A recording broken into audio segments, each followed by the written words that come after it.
how, like a few lines on the on something about the book. Basically, the book highlights the fact that the way we have done irrigation in our country, not only in our country but in our region, for 200 years, after the British started building big irrigation systems.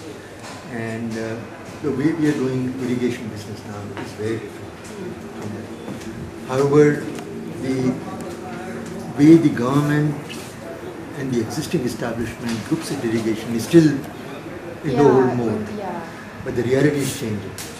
And the book basically argues that with this changing reality, we need to change the way we look at irrigation and modify our strategies. The second argument that the book makes is that there has been a huge development of groundwater for agriculture in our country over the past 40 years. And the development already, the groundwater economy was already much larger before we noticed. Yes.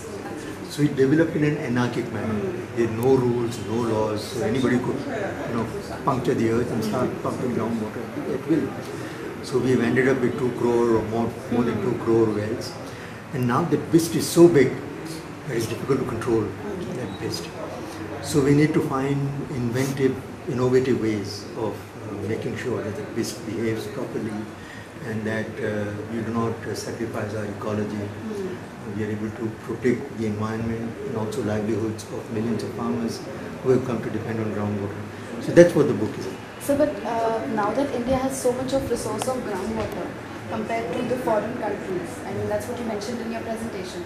How much Indian people are aware of that fact, and what is the difference between the international level, I mean as in how the groundwater has been developed and utilized internationally compared to India? I mean India has abundant resource, as we know, in terms of groundwater. So how the international people have been handling the subject as compared to India, or till now, I mean till date Indians are better in that? No, the groundwater development in India is a special case. There is no other part of the world where we have this kind of a situation. Elsewhere in the world, you have groundwater use only in arid areas, where the rainfall is very low, where other climatic conditions for good agriculture are present, but there is no surface water because there is no rainfall. But these regions have thousands of years old groundwater, fossil groundwater, which in regions like California, Kansas, even Egypt and in Iran is very old, but it's quite abundant. So they have been using this water. When they use this water, there is hardly any renewal. You have a fixed tank and you are just dipping into it and you are pumping out. So every time you pump out, you are losing that much of groundwater. In India, the situation is not that. In Punjab and Rajasthan, yes, it is like that because the rainfall is very low. But elsewhere in India, there is a lot of rainfall. So if we were to do proper job of recharging, we can bring our groundwater equation into balance more easily than in other parts of the world. The second thing, India is the groundwater champion. There is no other country which uses as much groundwater as India does.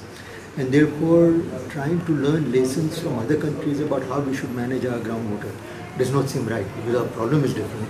The drivers of the problem are different. Our natural conditions are different. And therefore, we need to create answers or solutions which are appropriate for our context. So, but I mean a comparison between both of them on an international level, say that the technologies that they use internationally, are they better than those used in India, or no, on the similar basis they are? Because in India it is on a very primary level, because all the farmers use it. Till now what I have seen, I mean I am working with Aqualand, so what we are doing is we are undertaking the urban area for groundwater. So till now what I have seen is mainly in the main city. There are many dug wells, bore wells, that's it. I mean, I don't see anything in the modernized places where, groundwater is mainly used. They mainly use tanks and all that, which are artificially built up. So, as compared in terms of technology, how much India has progressed in these years? Has it, or it is still the primary, it is still the basic level that they used to have? In terms of groundwater assessment, groundwater recharge, there are technologies that have been developed elsewhere which haven't yet been tried out in India. But one reason that they are not being tried out is that the conditions are very different. Technology is not context neutral. If you look at Australia, which uses some groundwater, Australia has such a huge amount of land mass.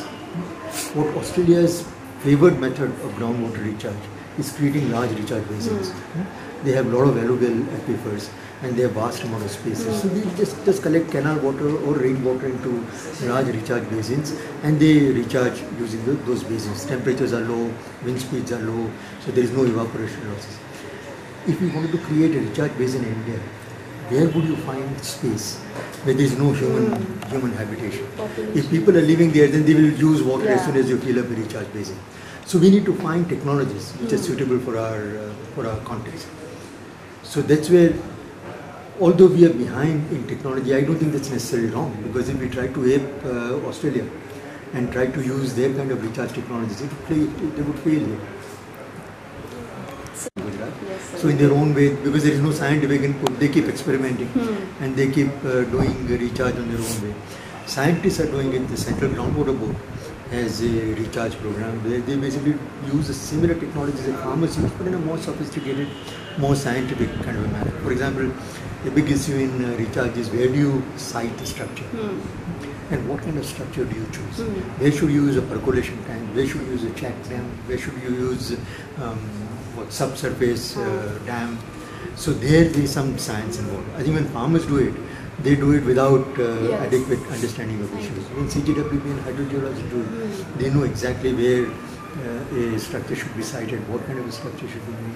So there is that difference, and I think there is a need, therefore, to bring together the approaches of farmers and the approaches of scientists. Sir, but only Gujarat.